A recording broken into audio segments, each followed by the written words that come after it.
Hello students, कैसे आप लोग? उम्मीद करूंगा कि आप लोग बहुत अच्छे हैं। तो मैं गजेंद्र शर्मा एक बार फिर से आप सभी का स्वागत करता हूं साइंस अड्डा 24/7 के ऊपर। आप में से बहुत सारे बच्चों का यही सवाल आ रहा था कि सर एग्जाम बहुत नजदीक है, तो हमें कोई ऐसे टॉपिक्स बता दीजिए जिनको अगर हम लोग कर लेते हैं तो उसके बाद में हमें फेल होने का डर है वो तो खत्म हो जाए, साथ ही साथ अच्छे स्कोर की तरफ हम लोग पहुंच जाए। तो आप सभी के लिए मैं लेके आ गया हूं मोस्ट रिपीटेड टॉपिक्स की बात करने वाला हूं क्लास 12 फिजिक्स के लिए। ये मान के चलिए कि अगर मैं बात करूं 90% तक सवाल आप सभी को इन्हीं क्वेश्चंस में से देखने को मिलते हैं, या तो हम लोग बोले न्यूमेरिकल की फॉर्म में या फिर आप लोगों को थ्योरी की फॉर्म में देखने को मिल जाएंगे। तो आप लोगों को इन सभी को अच्छे से कर लेना है और ये मान के चलिए इसको करने के बाद में आपका कॉन्फिडेंस है वो भी इंक्रीज हो जाएगा और अच्छे से इनको कवर अगर आप लोगों ने कर लिया तो चाहे न्यूमेरिकल आए चाहे थ्योरी का क्वेश्चन आए, इजीली आप लोग उसको बना जाओगे। तो वीडियो को लाइक कर देना और अपने जितने दोस्त हैं फ्रेंड्स हैं सभी को शेयर कर देना। तो चलिए शुरू करते हैं। सबसे पहले आप सभी के लिए मैंने क्या किया, चैप्टर वाइज रख दिया है। तो यहां पे पहला टॉपिक है वो है कूलम्ब्स लॉ, यानी कि चैप्टर 1 की बात कर रहे हैं। इसका वेक्टर फॉर्म में आप लोगों को डेरिवेशन ड्राइव करने के लिए बोल दिया जाता है या सीधा सीधा न्यूमेरिकल आप सभी को प्रोवाइड करा दिया जाता है। तो electric field due to dipole की बात करते हैं तो इसकी एक्सियल पॉइंट और इक्वेटोरियल जो पॉइंट है उसके ऊपर आप सभी को क्या दे दिया जाता है, भैया इलेक्ट्रिक फील्ड की स्ट्रेंथ है वो निकाल दीजिए और बताइए कि कैसे इक्वेटोरियल पोजीशन के ऊपर ई और जो पी है उनकी डायरेक्शन अपोजिट होती है। इसके अलावा टॉर्क है, टॉर्क पे बेस्ड न्यूमेरिकल आ जाता है या फिर आप सभी से क्या किया जाता है, यहाँ पे डेरिवेशन करवा लिया जाता है उसका।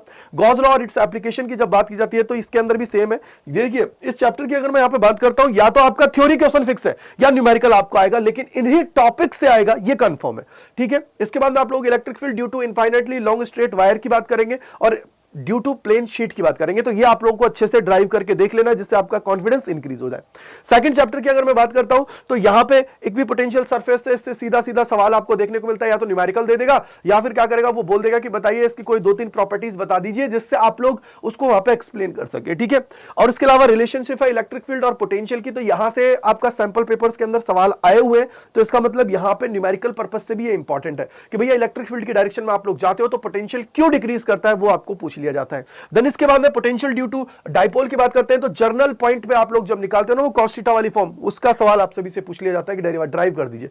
या फिर पैरेलल प्लेट कैपेसिटर की जब हम लोग बात करते हैं तो इसके लिए जो डाइलेक्ट्रिक स्लैब को इंट्रोड्यूस किया जाता है और वहां पे भी जब आप लोग पार्शियली फिल की कंडीशन की बात करते हो वहां से सवाल आपको आता है, या तो डेरिवेशन सीधा सीधा आपको डेरिवेशन बोल दिया जाता है। क्या है, C = epsilon not A d - T 1 - 1/K आप सभी का होता है, तो उससे आप लोग सवाल पूछ लिया जाता है। देन इसके अलावा अगर हम लोग थर्ड चैप्टर के अंदर जाते हैं तो ड्रिफ्ट वेलोसिटी, इसकी रिलेशनशिप करंट के साथ, इसके अलावा जो कॉम्बिनेशन ऑफ सेल है वहां से सवाल पूछ लिया जाता है। देन इसके बाद में किरचॉफ लॉ पे बेस्ड है, तो या तो आप लोगों को क्या करेगा KVL KCL के सिंपल MCQs की फॉर्म में दे देता है, या फिर अगर वो पूरा देगा बड़ा तो वो आपको KVL के ऊपर देगा जहां पे वो लूप वाला लॉ है उसको लगवाएगा।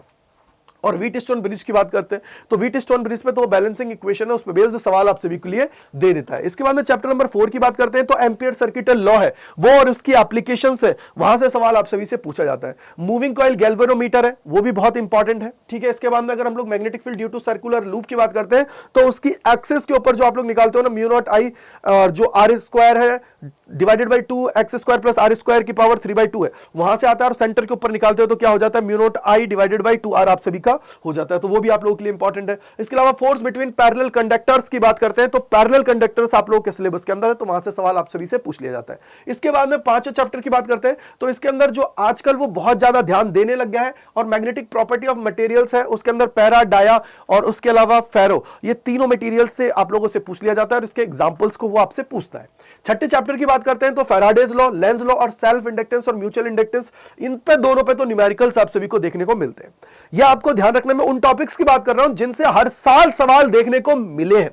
देन इसके बाद में चैप्टर 7 पे आते हैं तो ट्रांसफार्मर है, आरएमएस वैल्यू ऑफ एसी की बात करते हैं, इंपीडेंस ऑफ एलसीआर सर्किट की बात करते हैं, तो ये आप लोगों के लिए इंपॉर्टेंट है। देन आप लोग चैप्टर नंबर 8 में आएंगे तो इलेक्ट्रोमैग्नेटिक स्पेक्ट्रम है। भैया स्पेक्ट्रम से एक सवाल आता है कि भैया बताओ कि माइक्रोवेव है इसका सोर्स क्या है, या फिर इलेक्ट्रोमैग्नेटिक वेव है उसका सोर्स क्या होता है, किसकी वजह से होता है, यूजेस पे सवाल आते हैं। डिस्प्लेसमेंट करंट है जो आप लोगों से आईडी पूछा जाता है, भैया बताओ कहां से आया, मैक्सवेल जी ने कैसे इसको बताया।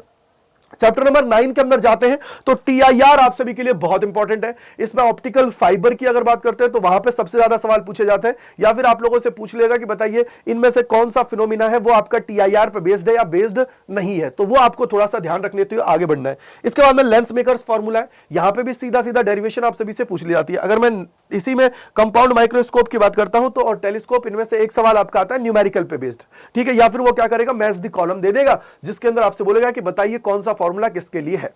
इसके बाद में प्रिज्म है, प्रिज्म के अंदर भी आप सभी से जो प्रिज्म का फॉर्मूला है mu is equal to sine del minimum plus a/2 है डिवाइडेड बाई साइन a/2 है, तो उस फॉर्मूले पे बेस्ड सवाल सीधा सीधा आपको देखने को मिल जाता है।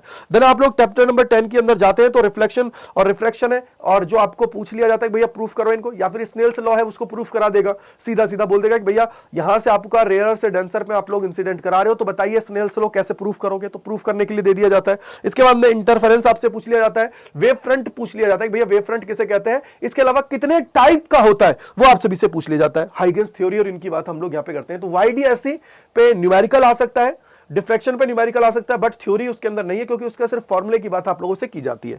इसके बाद में अगर आप लोग आगे आते हो 11वें नंबर के चैप्टर में, तो उसके अंदर जो उसके ग्राफ है वो बहुत इंपॉर्टेंट है, ग्राफ्स आपसे बहुत ज्यादा इंपॉर्टेंट है। अगर मैं 10th चैप्टर की बात करता हूं तो बेटा याद रखना एंगुलर विड्थ का आपसे फॉर्मूले पे बेस्ड पूछ लिया जाता है, और फ्रिंज विड्थ के ऊपर पूछ लिया जाता है कि भैया फ्रिंज विड्थ में बताइए अगर मैं डिस्टेंस को अगर इंक्रीज करता हूं या स्लिट और जो स्क्रीन है, स्लिट और जो आपके पास स्क्रीन है जिसके ऊपर आप लोग वेव देख रहे हो, तो वहां पे उन दोनों के बीच की दूरी को अगर मैं बढ़ा देता हूं या कम करता हूं तो बताइए एंगुलर विड्थ के ऊपर क्या इंपैक्ट आएगा, और फ्रिंज विड्थ है उसके ऊपर क्या इंपैक्ट आएगा। उसके अलावा अगर हम लोग 11वें चैप्टर की बात करते हैं, ग्राफ्स बहुत इंपॉर्टेंट है। आइंस्टीन फोटोइलेक्ट्रिक इफेक्ट की बात करते हैं, जो इक्वेशन है उसमें पूछ लिया जाता है सवाल, जहां पे वर्क फंक्शन दे देगा बताओ लैम्डा मैक्सिमम निकालिए, या फिर आप लोगों से बोल देगा कि भैया एनर्जी कितनी होगी, पोटेंशियल कितना होगा, रिटार्डिंग पोटेंशियल की बात करते हैं, डी ब्रॉयज रिलेशनशिप की बात करते हैं, तो यहां से भी सवाल आप सभी से पूछा जाता है। चैप्टर नंबर 12 की बात करते हैं तो अल्फा पार्टिकल जो स्कैटरिंग मॉडल है वहां से पूछ लिया जाता है, आपसे बोला जाता है कि आपसे जो रेडियस है उस पर बेस्ड सवाल पूछ लिया जाएगा, और या फिर बोलेगा क्लोजेस्ट अप्रोच बताइए क्या होगा, टोटल एनर्जी पे बेस्ड सवाल पूछ लेता है। देन इसके बाद में Bohr's model of hydrogen atom मैंने आपको बता दिया है, और इसका जो सीरीज है कौन कौन सी, Lyman series, Balmer series, Paschen series, Brackett's, Pfund, उनके कंपैरिजन पे बेस्ड सवाल आप सभी से पूछ लिए जाते हैं। देन इसके बाद में अगर आप लोग आते हो चैप्टर नंबर 13 की, तो न्यूक्लियर फोर्स इंपॉर्टेंट है, बाइंडिंग एनर्जी और उसका कर्व है, याद है ना वो चूहे से वाला कर्व है, वो आप लोगों से पूछ लिया जाता है। मास एनर्जी रिलेशनशिप है, उसमें सवाल आप सभी से पूछ लिया जाता है। मास डिफेक्ट पे न्यूमेरिकल आप सभी को दिया जाता है कि भैया आप लोग डेल एम निकालिए, और अगर आप लोगों को याद हो तो उसके अंदर जो आपका 1 AMU के अंदर दे रखा है या 1U के अंदर दे रखा है, तो किस तरीके से 935.5 से आप मल्टीप्लाई उसको करते हैं 31.5 से।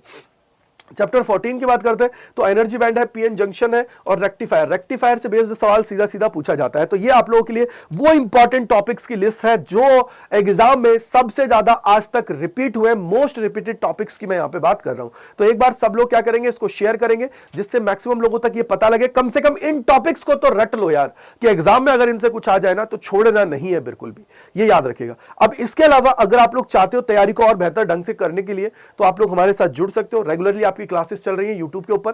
कमेंट सेक्शन के अंदर बताइएगा कि अगर आप लोग चाहते हो सर इन सारी डेरिवेशंस को करा दीजिए जिससे हमारा जो दुख दर्द है वो खत्म हो जाए, तो उसके लिए भी आप लोग कर सकते हो।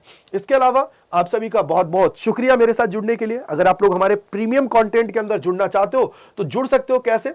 आपको जाना है हमारी जो ऑफिशियल वेबसाइट है उसके ऊपर। जैसे ही ऑफिशियल वेबसाइट के ऊपर जाएंगे मेरे भाई, तो सबसे पहले आपको क्या करना है, अड्डा 24/7 सर्च करना है। अड्डा 24/7 सर्च करने के बाद पहले लिंक पे जाना है, यहाँ पे जाना है ऑल कोर्सेज के ऊपर। ऑल कोर्सेज के बाद में आप देखो क्लास 12th की बात कर रहे हैं तो यहाँ पे आपको आना है और देन क्लास 12th पे क्लिक करना है। देखो ये रहा आपका। अब यहाँ पे क्या है, देखो ये बैचेज है CUT के साथ। अगर आप लोग चाहते हो कि सर CUT की तैयारी भी हम जबरदस्त तरीके से करना चाहते हैं तो आप लोग इसके अंदर एनरोल कर सकते हैं, या फिर बैच स्पेसिफिक जाना चाहते हो क्लास 12th के लिए तो व्यू ऑल पे भी जा सकते हैं। तो अगर इस पे जाना है तो यहाँ पे जाइए, बाई और नाउ पे जाइए और कूपन कोड आप सभी को लगाना है। वो क्या है, Y485 लगाना है। और लगाने के बाद में आप देखोगे कि इस पे आपको बहुत अच्छा खासा डिस्काउंट मिल जाएगा आपके भाई का कोड लगा के Y485। और मिलते हैं इसी प्रकार के और सेशंस में साइंस अड्डा 24/7 के ऊपर। Thank you and bye bye to all, God bless you सभी को। और कमेंट सेक्शन के अंदर जरूर लिख के जाइएगा क्या आप चाहते हैं कि सर इनकी डेरिवेशन करा दें, और सेशन को लाइक करिएगा और बताइएगा कि अब आपकी तकलीफ दूर हो गई है ना भाई। Thank you and bye bye to all.